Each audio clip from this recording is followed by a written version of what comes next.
At Ballynahinch Castle, we were very aware that the original function of the wall garden, like most of these wall gardens, was to provide vegetables, provide fruit, provide cut flowers even for that big house at the time.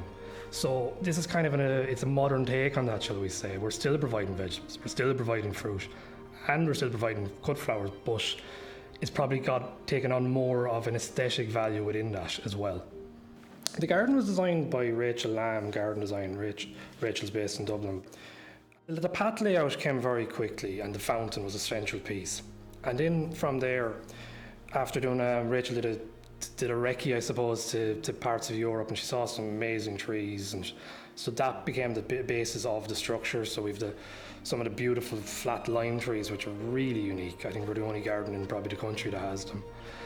I suppose the big thought process with the herbaceous planting was that we're very mindful of creating a wildlife habitat for birds, for bees, for other insects.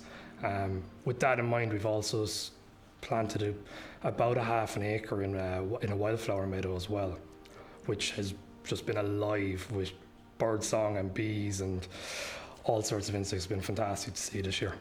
One of the greatest things about growing our own produce here in the garden is that we know how fresh our produce is. It's minimal amount of time between our vegetables being harvested and making it onto the plate.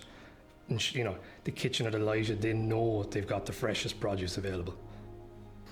One of my favourite things about working here in the garden is that every morning when you come into work, you're walking through the garden. I'm eagerly watching which vegetables are ready to harvest that morning. I'm looking and going, oh, tomorrow. And it's fantastic. You're just waiting. I think it's something that we've grown from seed, and it's just that joy, I suppose, of creation. Really, it's really, really nice. What's been really lovely here in the garden is seeing the amount of interaction from the guests of the hotel. Every day you're seeing kids running to the fountain.